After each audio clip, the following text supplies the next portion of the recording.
Salamu alaikum malen cani muso denmisɛnnin mɔgɔkɔrɔba aw bɛɛ lajɛlen ni su aw ni sɔgɔma aw ni wula aw mana kɛ diɲɛ fan o fɛ an ka foli ani tanu bɛ ka taga aw bɛɛ lajɛlen yɔrɔ la Mali kɔnɔ ani Mali kɔ kan. Mali kɔnɔ ani Mali kɔ kan an ka foli ni tanu bɛ ka taga aw bɛɛ lajɛlen yɔrɔ aw denkɛ n'aw balimakɛ do Dirisa Mementa. Bi ye dimanche bi ye septembre kalo tile 18 inshallah. Mali kɔnɔ Mali kɔ kan an y'o fɔ an bi aw bɛɛ lajɛlen fo. An sigira su in na an bɛna kuma thème fila kan. Thème fila an ye journée bɛ ban an ma se ka lafiya ɲininkaliw bɛ ka kɛ fan bɛɛ lajɛlen fɛ. Thème ba fɔlɔ o ye jumɛn o ye aw bɛɛ lajɛlen y'a mɛn cogo min na ni an fana bɔra kalama cogo min na k'a fɔ ko fɛn min ye Niger finitigilakaw ye ko olu ni terroriste karila ɲɔgɔn na dugu dɔ la Mali frontière kɛrɛfɛla la. Kuma caman fɔra a kɔnɔna la an ɲininkara an fana wula an ye ɲininkaliw kɛ an ye min sɔrɔ a ko kɔnɔ an b'o da aw tulo kan. Aw bɛɛ lajɛlen b'a kalama fana k'a fɔ ko bi wulikajɔba tun bɛ Niger Bazoum fɛ yen mɔgɔw wulila wulili fanba tun ye jumɛn ko barikani ka Niger bila o jama kɔni bɔra fan bɛɛ lajɛlen fɛ aw bɛɛ lajɛlen y'a ye k'a fɔ ko Mali drapeau tun bɛ yen Russie drapeau tun bɛ yen ani Niger drapeau donc o b'a yira k'a fɔ ko peuple ni bɛ yɔrɔ min na bi o ye nin ye. O b'a yira k'a fɔ ko Niger peuple ni Mali peuple kelen de don fila tɛ. Bazoum bɛ se ka kuma wɛrɛ fɔ a bɛ se ka ko wɛrɛ kɛ Bazoum n'a ka peuple tɛ kan kelen fɔ la mais Niger peuple ni Mali bɛ kan kelen fɔ la o kɔni o jara bi parce que a bɛɛ lajɛlen y'a ye Mali drapeau ye manifestant bolo bi o b'a yira k'a fɔ alhamdulilayi les peuples sont ensemble Mali ni Niger. O manifestation pendant que manifestation bɛ ka kɛ o waati min na mɔgɔw bɛ ka taga so affrontement daminɛna entre Niger sɔrɔdasiw ani groupe armé ni ɲɔgɔn cɛ an ye kunnafoni minnu sɔrɔ la ani rapprochement minnu analyse minnu bɛ se ka kɛ an b'olu kɛ ni Ala sɔnna ma. Filanan ye min ye o ye depuis kunu annonce kɛra k'a fɔ ko fɛn min ye Antonio Guterres ye ko assemblée générale min kan ka kɛ Nations Unies na ni ma fili a kan ka daminɛ tarata don ni diɲɛ bɛɛ kan ka ɲɔgɔn sɔrɔ yen ka hakilila falen falenw kɛ ni u tilala recommandation bɛ kɛ mais résolution tɛ ta ale kɛnɛ kan recommandation bɛ se ka kɛ u ɲɛbila baaraw la sa Antonio Guterres kun ɲininkara journaliste fɛ interview minute joli a ka ca dɔɔni koyi minute 20 ani kɔ Nations Unies secrétaire général k'o ɲininka minute 20 ani kɔ u kun mɔgɔ bɛ yɔrɔnin kelen pe dɔrɔn de la parce que kuma donna a da de kuma donnen don a da u kun mɔgɔ bɛ yɔrɔnin kelen pe dɔrɔn de la a ko kuma in fɔ dɔrɔn u k'a bɛɛ jɔ ye parce que ne ye interview lamɛn u kun mɔgɔ bɛ yɔrɔnin kelen pe dɔrɔn de la o yɔrɔnin kelen pe dɔrɔn u y'o dɔrɔn de ta ka sɔrɔ k'o ta ka yala ni a ye mɔgɔ min y'a ta ka yala ni a ye o tɛ mɔgɔ wɛrɛ ye o ye RFI correspondant min tun bɛ an fɛ yan Mali la n'o ye Serge Daniel ye ni a yɛrɛ sanama n'a bɛ kuma a b'a fɔ k'ale bɛ Dakar comme Mali nationalité b'a bolo mais an hakili la nin na autorités kan ka jɔ u jɔyɔrɔ la sisan Pulseri y'a ka minɛnw ta ɲɛni sira kan dɛ ɲɛni sira de kan k'a bɛ na Mali la ko kana kuma maliyɛnw fɛ a balimaw fɛ ka ko ɲɛɲini k'a faamu mun de bɛ nin ko in na Ivoirien ka élément minnu minɛ na a ko bɛ cogo di a segira u y'a minɛ k'a datugu halisa a bɛ kaso la munna k'a ko k'a bɛna wuli k'a ɲɛɲini donc ko n'i y'a ye k'a bɛ wuli k'a ɲɛɲini ko donc k'a farala olu juguw kan k'a farala mɔgɔw kan ko association avec jumɛn de ko des puissances étrangères o ye kuma fɛn sugu dɔ fɔ ten k'a minɛ k'a don kaso la halisa a bɛ kaso la surtout anw dun fɛ yen Serge Daniel tiɲɛ don français journaliste don a bɛ yan RFI de ka correspondant don mais Mali nationalité b'a bolo donc a ye position ta nin ko in na kelen ka position ta Mali ni France fana ni ɲɔgɔn cɛ a y'a yira ko ale tun ye Mali nationalité ɲini walasa ka se ka fɛrɛ anw ma de k'i dorogo an na walasa a bɛ se k'a ka baara kɛ cogoya min na degun tɛ a sɔrɔ mais Mali kanu tɛ Mali diyaɲɛ tɛ mais ale y'a dabɔ dɔrɔn de i n'a fɔ n'u bɛ mɔgɔw bila ka taga aw fɛ u b'a f'u ye ko n'i taara n'i bɛ se i tɔgɔ yɛlɛma i k'a kɛ u yɛrɛ ka tɔgɔ dɔ ye n'i bɛ se i dorogo la i bolo don u ka dumuniminɛnw kɔnɔ i fɛ a kun ye dɔrɔn i ka se ka kunnafoniya ɲumanw minɛw la ka di anw ma i ka se ka an ka hakililaw cariw fɛ wa waati min na n'a mago jɔra walasa ka se ka u mago sara i ka se ka baara kɛ donc a nana an fɛ Mali diyaɲɛ m'a bila ka Mali nationalité ta ayi walasa a bɛ se ka fɛrɛ an ma cogo min na nationalité ta kun ye o ye wa a y'o ta a b'o baara la hakili la Mali ɲɛmɔgɔ fana kan k'u jɔ u jɔyɔrɔ la an filɛ nin yɔrɔ minɛ n'a fɔ sisan ka nationalité in k'a minɛ Serge Daniel la Serge Daniel ni Mali nationalité man kan bilen parce que Mali ni France bɛ ɲɔgɔn na Serge Daniel est position ta clairement pour la France contre le Mali malgré que Mali nationalité b'a bolo Mali autorité ni Alassane filɛ nin ɲɔgɔn na Serge Daniel est position ta clairement non pas pour la vérité non pas pour la résolution mais pour discréditer les autorités maliennes et pour discréditer le Mali. Alors, nationalité kan ka retirer Serge Daniel la bibina. Mali ɲɛmɔgɔw fɛ. A nationalité minɛni a kun bɛɛ bin bi, a cause bɛɛ bin, a bɛɛ dafalen don. N'a ma minɛ a la, tiɲɛ yɛrɛ la, n t'a dɔn a bɛ to a bolo kun min na. A kan ka minɛ a la. O la n'a b'a ka baara kɛ, a ka to a ka baara la, a bɛ se ka min kɛ a k'o kɛ. Komi a y'a yɛrɛ k'a fɔ ko ale kun y'aw naloma filɛ de a yɛrɛ k'a fɔ ko ale kun y'a yɛrɛ kɛ kekuman de ka tɛmɛ anw kan a yɛrɛ k'a fɔ ko ale nana yan komi et puis dɔ wɛrɛ fana kun b'a la ko ale a ka nationalité yɛrɛ sɔrɔli i b'a ye k'a fɔ ko corruption dɔɔni b'a la parce que a y'a jateminɛ RFI bɛ ka correspondant bɛ jamana tɔ min kan a bɛɛ y'o jamana wɛrɛw mɔgɔ ye mais komi ale tɛ yan mɔgɔ ye pour que a bɛ se ka to ale bolo yan nationalité dira a ma pour que a bɛ se ka fɛrɛ a ma mais bi bi na nationalité in kan ka minɛ a la ka nationalité minɛ Serge Daniel la ale de taara tweet kɛ Antonio Guterres ka élément bɛɛ faralen ɲɔgɔn kan minute 20 ani kɔ min ye kabako ye fɔlɔ o ye jumɛn min ye kabako ye jumɛn mɔgɔ bɛ ka sɔn ko kuma fɔ est-ce que sɔn ka ɲi je pense que sɔn ka ɲi donc vidéo n yɛrɛ donna a kɔnɔ k'a sɔrɔ hali ma bɔ a kalan donc vidéo y'a partagé kosɛbɛ a ka kɛr bila WhatsApp kan o TikTok kan o Facebook kan o a ye vidéo in bila fan bɛɛ fɛ a y'a cari fan bɛɛ lajɛlen fɛ parce que an hakili la mɔgɔ bɛna kunnafoniya ɲɛnamaw sɔrɔ ni mɔgɔ bɛna analyse ɲɛnamaw sɔrɔ minnu b'a partagé fana an b'olu fo kosɛbɛ minnu b'a bila ka page kan an b'u fo minnu b'a bila TikTok kan an b'u fo n ye dɔ ka TikTok ye je m'appelle Alimami officiel ale fana b'a bila ka TikTok kan an b'a fo kosɛbɛ ani mɔgɔ mɔgɔ bɛ yen k'u bɛ baara la nin waati in na pour que an ka vidéo ninnu bɛ cari an bɛ a bɛɛ lajɛlen fo an bɛ an kanubaga ni an kɔkɔrɔdon b'a fɔ Sheikh Sherif Tiyama Hayidara kabako fura tigi don ayiwa mɔgɔ kɔni bɛ k'an wele ka caya ko tiɲɛna ko fura in ka ɲi ko mɛ k'a wari ka ca olu ma an hakili la Sherifkɛ yɛrɛ tulo b'a la n ye fana ye ciden ne ye ciden ne ye ciden téléphone numéro Sherifkɛ ka numéro ye 75 81 64 58 75 81 64 58 ayiwa bana bɛɛ kɛnɛya bɛɛ nafolotigiya bɛɛ kɔli bɛɛ mɔgɔ kɔni tɛ se k'a fɔ ko wari ka ca fura ma parce que kɛnɛya ɲɔgɔn tɛ yen nka ni min fana se tɛ min ye o fana b'a fɔ ko se tɛ a ye an tila bɛɛ bɛ kɛ a ko la inshallah bɛɛ bɛ kɛ a ko la o kuma n bɛ k'a ɲɛfɔ aw ye Serge Daniel ka ko ale de taara tweet kɛ d'abord n'an ka Antonio Guterres ka élément ye ka a ɲini ka a minute hakɛ quoi mais je vais juste chercher a minute hakɛ dɔrɔn minute hakɛ dɔrɔn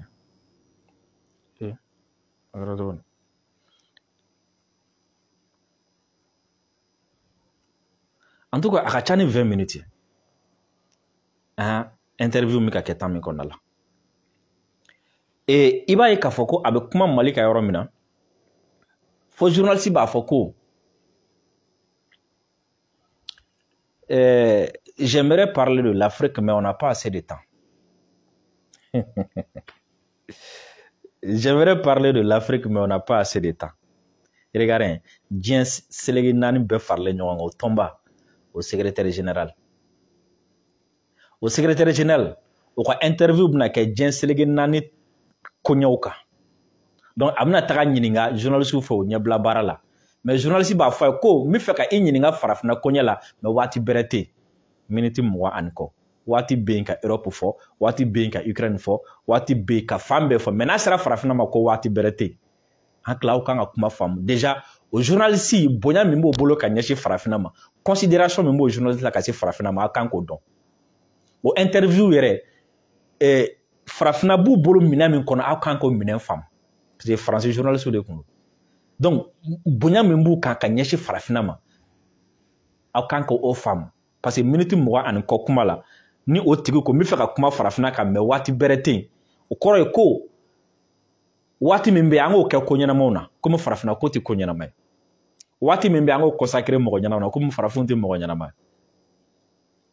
waati min bɛ yen an ka Ukraine ko kuma fɔ olu de nafa b'olu de nin na mɛ farafinw ni nafa tɛ o la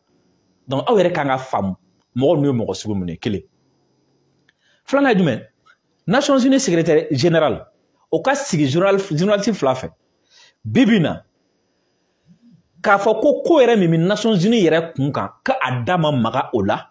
o fana na kan k'a dɔn k'a fɔ ko u sigikun interview arrangelen don wa u sigikun ko u ye sujet min ta a sujet dɔ bɛ sujet arrangelen don ni mɔgɔ journaliste sɛbɛlama si tɛ se ka Guterres ta bi bi in na interview la ka minute 20 ani kɔ kɛ o minute 20 ani kɔ kɔnɔ ko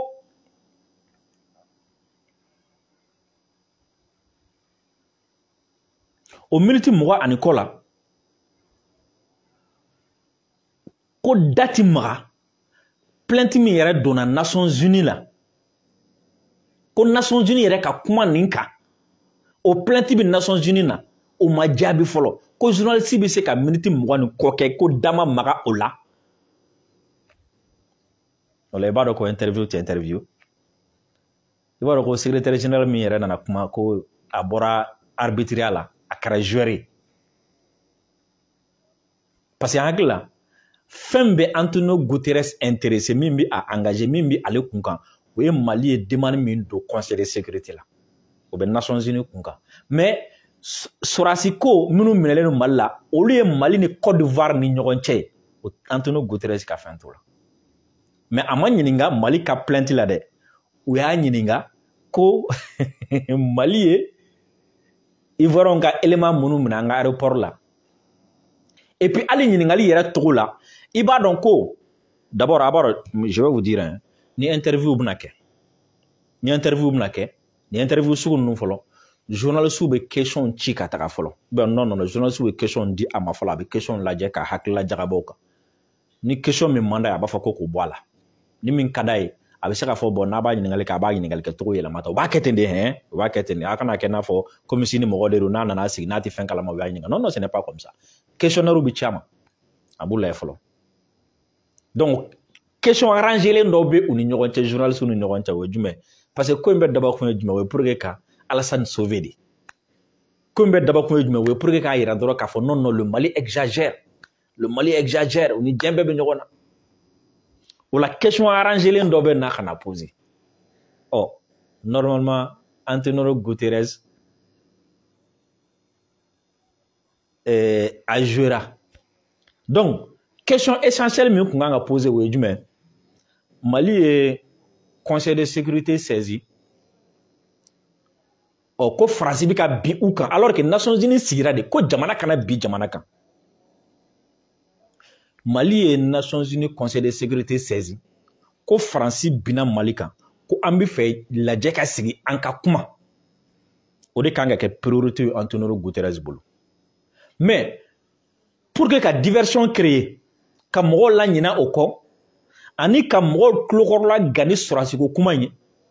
o bɛ taga tuguni non seulement o ti maga plainte ko kuma na o bɛ sɔrɔ ka essayer halisa kana polémique wɛrɛ wuli Sorasi ko in na tuguni walasa France journaliste bɛna tile 2 kɛ o fɔli la o ye jumɛn secrétaire général Nations Unies secrétaire général yɛrɛ de filɛ nin ye k'a fɔ ko Ivoirien ninnu tɛ mercenaires ye o la au lieu que Mali ka plainte min donna France contre la au lieu que plainte kuma ka fɔ kuma tɛ fɔ dɛ cette fois-ci Mali Côte d'Ivoire o de bɛna na sujet dominer ka actualité dominer u bolo donc ɲinan bɛ kɛ plainte min donna kan i m'a faamu ɲinan bɛ kɛ plainte min donna o la hali CEDEAO yɛrɛ la olu yɛrɛ bɛna na réunion extraordinaire min kɛ ɲinan date don plainte ko kuma na mais sɔni bɛ taga sigi nin kan o ma Nations Unies yɛrɛ kurukara bɛɛ lajɛlen bɛna boli mun kan Ivoirien ka élément ko kuma kan o la ɲinan bɛ kɛ o la ɲinan bɛ kɛ France tɔgɔ kɔ question arrangelen don interview arrangelen don o de la n y'a sɛbɛn titre la n ko arbitre jouera Antonio Guterres ye arbitre de ye ni gɛlɛya bɛ jamanaw ni ɲɔgɔn cɛ ale kan k'a fɔ k'a ban il n'a pas le droit ka jugement porter il doit chercher la solution Mali ko mercenaire do Ivoirien ko mercenaire tɛ donc mercenaire do mercenaire tɛ o man kan tɛ ka bɔ Antonio Guterres da a bɛna ye o ni mɔgɔ min ye interview lamɛn ɲɛfɛ a fɔra a ye ko Congo fan dɔ fɛ ko kɛlɛkɛla dɔw bɛ yen nɔ ko dɛsɛ kɛlen do ka kɛ olu la ko yalama ko mɔgɔ min dɛsɛ kɛlen do ka kɛ olu la ko Congo y'a yira k'a fɔ ko Rwanda de bɛ ka marifa di olu ma ko yala ko jɔn bɛ ka marifa di olu ma a ko marifa ninnu tɛ dilan tu kɔnɔ ko wa k'u tɛ bɔ sanfɛ ka cun ko dɔ de bɛ k'u d'u ma k'u bɛ ka bɔ fan dɔ fɛ journaliste ko i bɛ fɛ k'a fɔ ko Rwanda de don wa ko ayi u kɔni bɛ bɔ fan dɔ fɛ donc a ma sɔn ka Rwanda ta tɔgɔ ma a ma sɔn ka jugement porter a ma sɔn ka Rwanda accuser a ma jo di Congo ma k'a fɔ tiɲɛ don Rwanda don a ma jalaki di Rwanda ma k'a fɔ aw de don a ye mun kɛ a ma sɔn ka i tilen kan kuma nin kan parce que ale b'a dɔn a ka baaraw de mais a selen Mali ta ma parce que a bɛ mɔgɔ minnu ka baara la o dɔnnen don journaliste yi tuguni k'a ɲininka d'ailleurs ɲininkali yɛrɛ n bɛ a yɔrɔ dɔ kalan aw ye dɔrɔn o la a b'a faamu k'a fɔ ko question sugu min don ko question orientée len don quoi question orientée c'est-à-dire ka ɲininkali kɛ ɲininkali min b'a to e b'a dɔn ɲininkalikɛla mago bɛ jaabi sugu jumɛn na que je voudrais qu'on parle de l'Afrique du Mali mais sɛbɛnnikɛla ye mun kɛ sɛbɛnnikɛla ye yɔrɔ dɔ tigɛ ka bɔ a la parce que journaliste kɛtɔla ka ɲininka ko je voudrais qu'on parle de Mali mais on n'a pas assez de temps sɛbɛnnikɛlaw yɔrɔ tigɛ ka bɔ a la a ye taga élément ɲininka lamɛn ko je voudrais qu'on parle du Mali de l'Afrique du Mali il y a une crise diplomatique en ce moment avec la Côte d'Ivoire le Mali détient 46 soldats ivoiriens donc journaliste yɛrɛ kɛtɔla ka ɲininkali kɛ est-ce que a y'a yɔrɔ nin faamu journaliste kɛtɔla ka ɲininkali kɛ journaliste ko le Mali détient 46 soldats ivoiriens donc o kɔrɔ jumɛn Antonio Guterres min ɲininka a fɔ ko soldats de don journaliste yɛrɛ affirmation kɛ yan alors que mɔgɔ minnu minɛna o minɛna cogo min na o minɛ cogo dɔnnen don dɔgɔ mercenaire don dɔgɔ mercenaire tɛ et journaliste bɛ se k'a fɔ cogo di ka dɔ ka kuma ta k'i sigi o kan k'a fɔ ko le Mali détient 46 000 soldats ivoiriens donc journaliste yɛrɛ parti pris kɛ a ye position ta position très claire journaliste yɛrɛ jugement kɛ a ma journalisme baara kɛ dɛ a ma journalisme ja kɛ mais kuma de dontɔ don Antonio Guterres da pour que o k'a ta ka taa kɛlɛ kɛ ni a ye le Mali détient 46 soldats ivoiriens qu'il appelle des mercenaires. La Côte d'Ivoire dit non, qu'il travaille au service de la mission de l'ONU au Mali, la MINUSMA. D'abord pour vous, ce sont des mercenaires. La question qui ne concerne pas Guterres, on ne posera pas. Mais la question qui le concerne ici a été tout simplement ignorée. La question qui concerne Guterres a été totalement ignorée ici. Cette question-là, c'est quoi?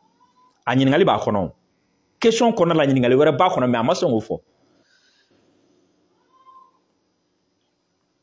Le Mali détient 46 soldats ivoiriens ko Mali kɛlen don ka Ivoirien ka sɔrɔdasi 49 mara u fɛ yen n'u b'u k'u wele ko mercenaires. La Côte d'Ivoire dit non, Côte d'Ivoire ko ayi mercenaires tɛ.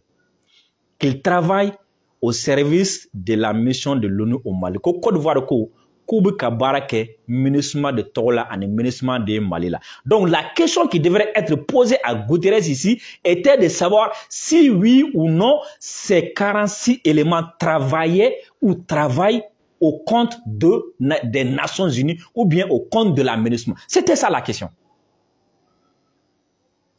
O question de kun kan ka poser o ɲininkali de kun ɲininkali min kun kan ka kɛ journaliste fɛ o ye jumɛn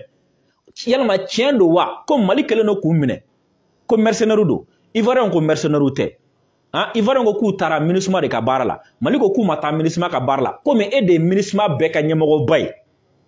o yalama ni mɔgɔ ninnu u kun taara MINUSMA de ka baara la o y'o ma taa o ka baara la mais journaliste b'a dɔn n'ale y'o question poser o jaabi ye min ye o t'ale arranger o tɛ Alassane arranger o tɛ Faransi arranger o tɛ Guterres arranger mais o bɛ Mali de arranger komi ale bɛ fɛ ka Alassane de sauver a bɛ fɛ ka Guterres bila Mali la donc a y'i pan a ma sɔn k'o ɲininkali kɛ sinon c'est cette question qui devrait être posée ici est-ce que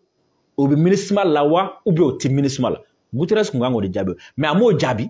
a ye mun jaabi parce que a mago bɛ dɔrɔn fɛn dɔ de la min bɛ se ka Alassane ka kuma sɔn ji la donc a y'i pan directement ka taga o la ko yala ko mercenaire dɔw bɛ yen ko mercenaire tɛ regardez ça Guterres fana ko non ko mercenaire tɛ ko kɔni jɛlen don alors que o Guterres kelen de ka MINUSMA min bɛ o de lettre ci k'a fɔ ko u tɛ NSO fɛ u tɛ ale MINUSMA to kalama o tuma Guterres yɛrɛ ye mɔgɔ sugu ye Guterres ye mɔgɔ sugu ye comment si Guterres bɛ se k'a fɔ mercenaire tɛ ni mercenaire tɛ mun don ale tun kan ka se k'o fɔ o u bɛ mun na Mali la yan e de ka mission min bɛ yan n'o ye MINUSMA ye o ko ale t'u dɔn k'u n'ale tɛ baara kɛ Ivoirien ko u y'u bila ka na k'u n'olu de ka baara kɛ e ka mɔgɔ minnu bɛ yen olu ko k'u t'o dɔn k'u tɛ baara kɛ ɔ e kan k'a dɔn sisan minnu don n'e ko mercenaire tɛ ɔ mun de don NSO kɔni tɛ voici ce que Guterres a fait il a joué alors que l'arbitre ne joue pas il est là pour arbitrer donc interview arrangé len kundo question arrangé len do réponse arrangé len do même si par la suite a essayé qu'à rattraper tout ce coup là mais ça va pas marcher parce que tout était arrangé a bɛ arrangé len do ni ɲɔgɔn cɛ quoi i m'a faamu ko ale kan ka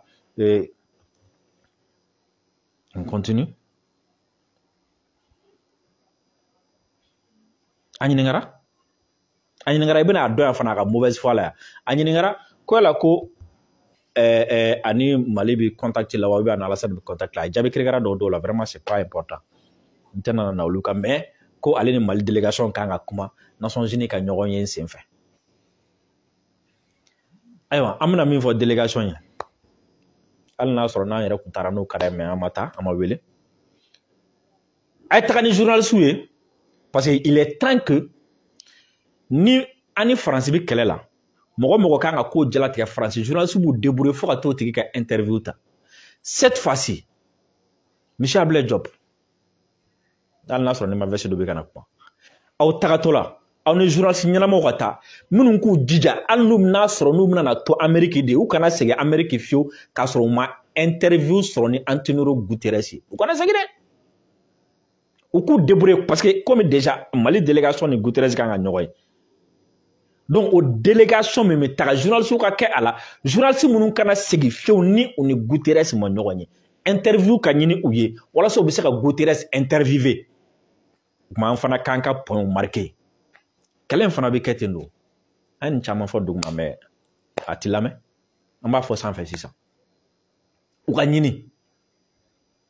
an ka journaliste ka don ba la wa journaliste minnu bɛ ka kɛlɛ kɛ jamana olu de ko don u ka taa nin question ninnu fana ka poser a ka ɲininka monsieur Guterres qu'est-ce qui ne va pas entre la MINUSMA et i yɛrɛ ko minnu ye Ivoirien ka sɔrɔdasiw ye parce que MINUSMA min tun bɛ o lettre ci ko ninnu t'u lakodɔn des questions comme ça doivent être posées o jaabi an fana b'o ta parce que si on reste comme ça olu dɔrɔn de ka journaliste bɛ taga ni mɔgɔ olu dɔrɔn de ka journaliste bɛ taga mɔgɔ ɲini ka question poser u kunna u ka question orienté o jaabi u bɛ tila k'o ta ka baara kɛ n'a ye mais an ka journaliste tɛ mɔgɔ ninnu sɔrɔ ka question poser u kunna donc an ka journaliste fana kan ka wuli sisan de ko réseaux sociaux bi ka a ka baara k'a nɔ la bon yan'a ka play réseaux sociaux la dɛ baara filɛ nin ye baara di aw ma a ye taa baara kɛ a ye taa Guterres ɲini a ka taga interviewer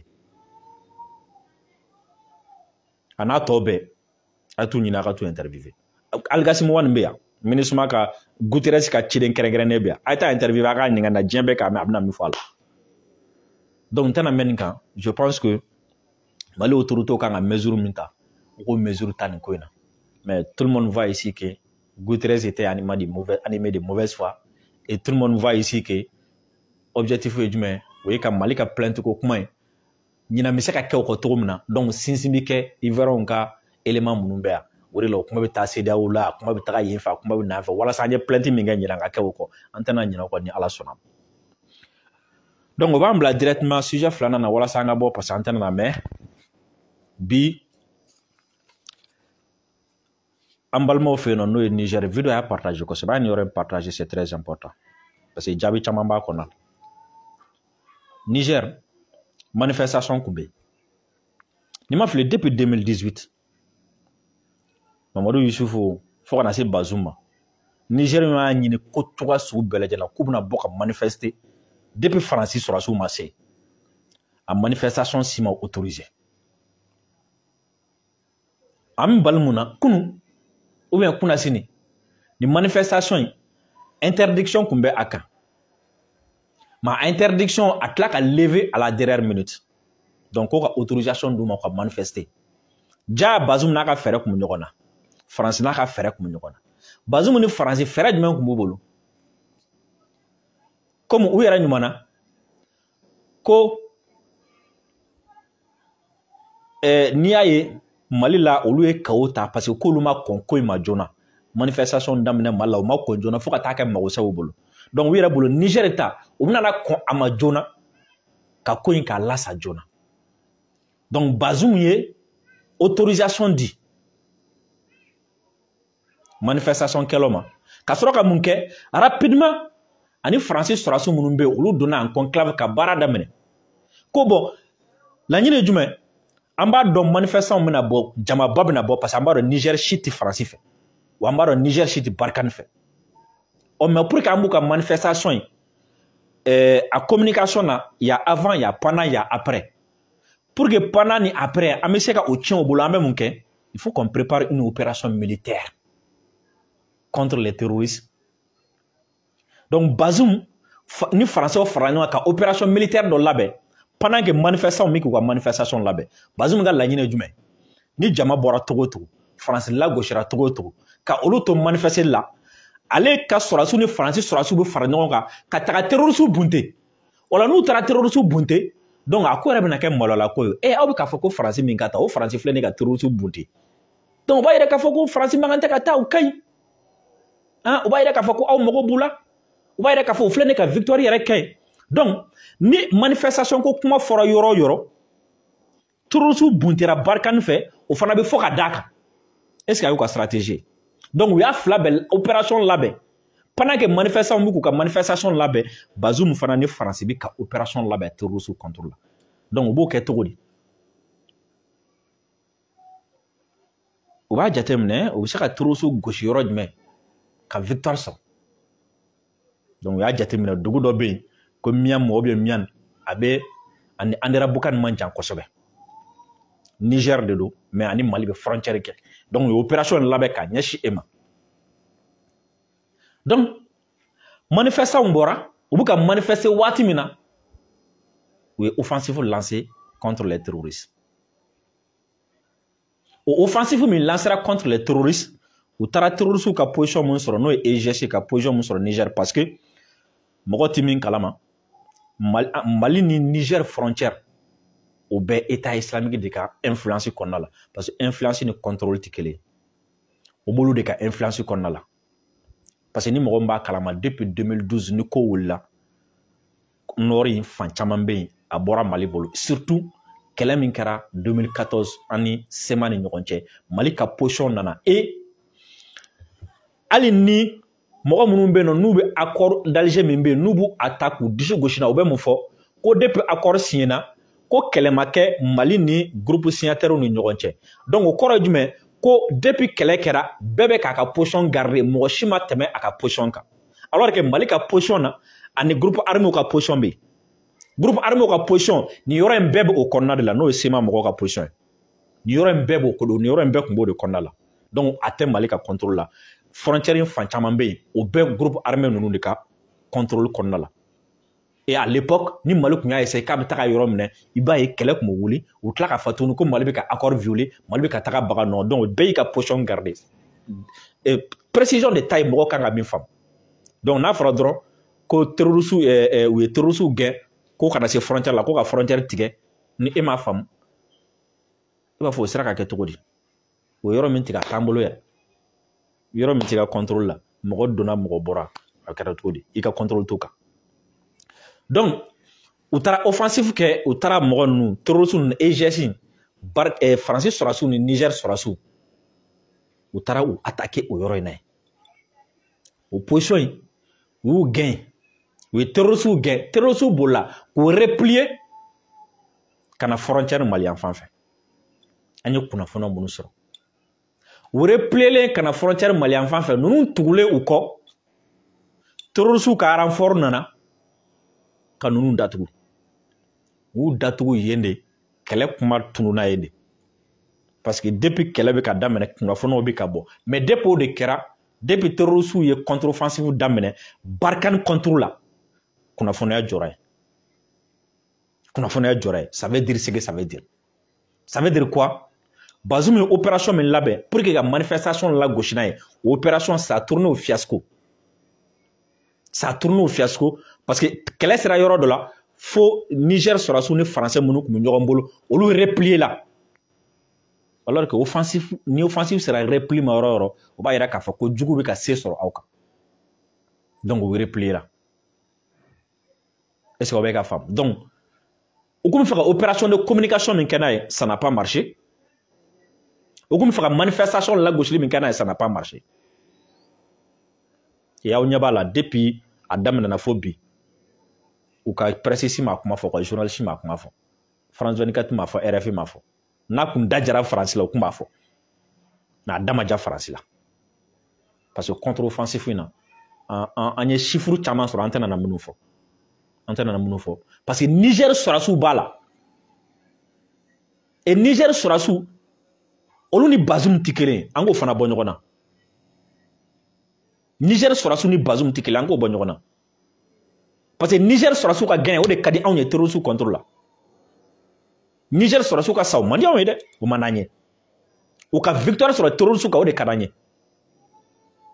parce que i b'a ye Bazoum yɛrɛ bɛ sɔrɔsiw sacrifier parce que nin na an bɛ se k'a fɔ nin ye sacrifier le sɔrɔsiw sacrifiera de u sacrifiera pour que ka Barkhane tɔgɔ ja pour que ka Barkhane mankutu ka Barkhane tɔgɔ ja mais a ko labanna cogo di a labanna fiasco la et France tɛ n'a kuma fɔ parce que jula t'a ka dɔgɔjugu baro bɔ France tɛ n'a kuma fɔ parce que France y'anw tɔgɔ tiɲɛ ni nin kuma in de ye ko mototigi damadɔni mais Barkhane yɛrɛ nana mototigi damadɔni kama bi fo ka boli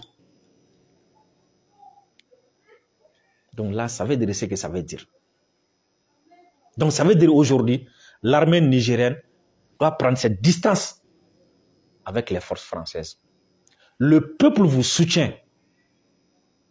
vous avez le soutien du peuple vous avez le respect du peuple ayi Francis sɔrɔsi ninnu to yen n'aw taara mission o tɛ taa kɛ aw ka tɔgɔ ja kama et aujourd'hui ni kɛlɛ in n'a kun dajara n'a kun jara Barkhane de kun bɛ taga fɔ f'u kun bɛ Niger sɔrɔsiw lagosi ni a ye k'a fɔ ko Barkhane de taara ninnu faga Barkhane ninnu gosi Barkhane y'a don ta Barkhane y'a bɔ tan o de kun bɛ taa fɔ Niger sɔrɔsiw kun bɛ tunun a kɔnɔna la donc a ma dabɔ Niger kama a dabɔra pour que ka Barkhane de sauver a dabɔra pour que ka Barkhane image sauver a dabɔra pour que ka France sauver mais a kɛra fiasco ye et mɔgɔ caman y'an wele k'an ɲininka k'u y'a mɛn k'u ye frontière traversée k'u ka don frontière in o yɔrɔ min don yen ninnu tɛ dɛ bɛɛ b'a traversé n bɛ k'o de f'i ye n k'a tɛ Mali ka bolo kan a tɛ Mali ka bolo kan a mɛnna a tɛ Mali ka bolo kan et mɔgɔ kan ka min dɔn fana o ye jumɛn o ye baara de bɛ ka kɛ walasa nin yɔrɔ ninnu bɛ ka se ka segin ka na a ka bolo kan cogoya min na et an b'an profiter o fɛ fana ka kuma dɔw bɛ yen nɔ ka dakurunya damadɔni fɔ o kan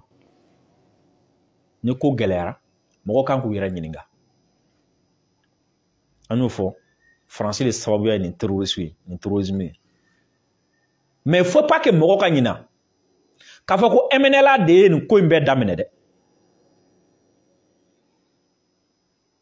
et faut que mɔgɔ k'a dɔn yan mɔgɔ minnu tun bɛ k'an ka sɔrɔsiw lagosi mɔgɔ minnu tun bɛ ka armée malienne lagosi k'an ti foyi ye aujourd'hui o mɔgɔ kan ka segin ka bɔ ka armée malienne fo aujourd'hui o mɔgɔ kan ka segin ka bɔ ka armée malienne fo anw ti foyi ye c'est là où je me pose la question mɔgɔ minnu bɛ accord ko kuma na halisa an ka wariw bɛna taga tiɲɛ a la énergie bɛna fili a la cɛ non an bɛ mun accord ko kuma fɔ tuguni et je me pose la question sema mɔgɔ ko 26 000 combattants min b'olu bolo ko olu kan ka intégrer dɔw bɛ don armée la dɔw bɛ taa fonction publique la o 26 000 armées et combattants olu bɛ mun de la yen ni population min ka sa Ni population mi ka déplacer ka bɔ Talata ye aw yɛrɛ ka zone kɔnɔna la zone minnu b'a ka contrôle la population mi ka bɔ Talata ye fo Kidal population mi ka bɔ Talata ye fo Gao population mi ka bɔ fan zone min b'a ka contrôle la u bɛ ka faga terroriste fɛ don o don o kuma aw ka 26 000 combattants in bɛ min ou bien combattants sugu jumɛn don vous avez 26 000 combattants les gestes tuent la population min ni aw ye indépendance promesse taw ye k'u nɛgɛ population min n'a y'u remonter Mali armée contre la population min n'a y'u remonter Mali gouvernement contre la population min n'a y'u remonter hali Mali peuple contre la k'a f'u ye k'u ka tugu aw kɔ ko aw de bɛ se ka indépendance d'u ma k'a f'u ye k'u ka tugu aw kɔ ko Mali b'u ka exaction de k'u kan k'a f'u ye k'u ka tugu aw kɔ k'aw de bɛ se ka ji d'u ma k'a f'u ye k'u ka tugu aw kɔ ko aw de bɛ se k'u furakɛ k'a f'u ye k'u ka tugu aw kɔ ko aw de bɛ se ka kɛnɛya d'u ma aw taara o mɔgɔ minnu nɛgɛ olu de filɛ ne ka faga bi EGS fɛ et aw sigilen don que vous avez 26 000 combattants. Alors, l'insécurité c'est vous. Il faut que cela soit dit. Si on doit accuser quelqu'un, c'est vous hein. France taara o de nɛgɛ kana bila Mali la yan. Aw de taara nin nu nɔfɛ a EGS ou a Djinnim aw de taara u nɔfɛ ka na n'u ye MNLA sema de don aw de nana n'u ye alors aw nana ni mɔgɔ minnu olu de filɛ ne k'aw ka population olu de filɛ ne ko aw taara promesse ta population minnu ye k'aw de bɛ se k'u lakɔlɔsi k'u muruti k'u bila Mali la u filɛ ne ka faga aw ɲɛkɔrɔ aw ko sɔrɔdasi mɔgɔ 26,000 bɛ aw bolo o 26,000 nafa jumɛn b'u la l'autre jour on a vu accord d'Alger ou ka fɛn tɔgɔ wele filɛ kɔnɔna na ko fɛn dɔ o réunion senfɛ Abbas Agintala ko ni Mali ko togo k'olu pɛrɛnnen don yanni ka n'i disi gosi Mali kunna yanni ka n'i kɔli yanga Mali kunna yanni ka n'i yɛrɛ kɛ cɛ ye Mali la i ye promesse ta population minnu ye n filɛ EGS filɛ ne k'u faga i t'i taga i disi gosi ye moi c'est ce que moi je n'arrive pas à comprendre c'est ce que je n'arrive pas à comprendre alors ce que vous n'avez pas compris. Aujourd'hui, vous êtes assis à Kidal tranquille, mais ce que vous n'avez pas compris. Et que vous allez apprendre à votre dépense, c'est quoi? C'est que Hitler est minke. Hein? Parce que Hitler savait, il ne pouvait pas attaquer l'Europe et attaquer la Russie en même temps. Alors il fait quoi? Il signe des accords avec la Russie. Hein? Ensuite, il fait tout pour que Mussolini Samaga guerre aéré là et avec tout qu'elle et quand il a su quand il a femme wati na ka bon maintenant Europe n'aura ay munke awula ki nyashi Russie maka taka ulu qu'elle damne mais avant que ay menke moko bin ka ndela ka stratégie nya fo oya et j'ai beaucoup de que terroriste beaucoup de que ou bien pression que Menaka quand et ils font croire à ceux qui sont à Kidal, vous êtes nos amis, ne vous mêlez pas de ça. On est out. Mais quand ils vont finir avec Menaka, ils vont en ce moment attaquer Kidal. Et ce jour-là, vous serez là. Alors, donc voici ce qui s'est passé aujourd'hui. On a continué avec l'information. Vidéo à partager. Odengana Balmakedo, Drissa Mementa. Misegi datika biye dimanche biye septembre kolo kle temps ani shekin. Salam alaikum.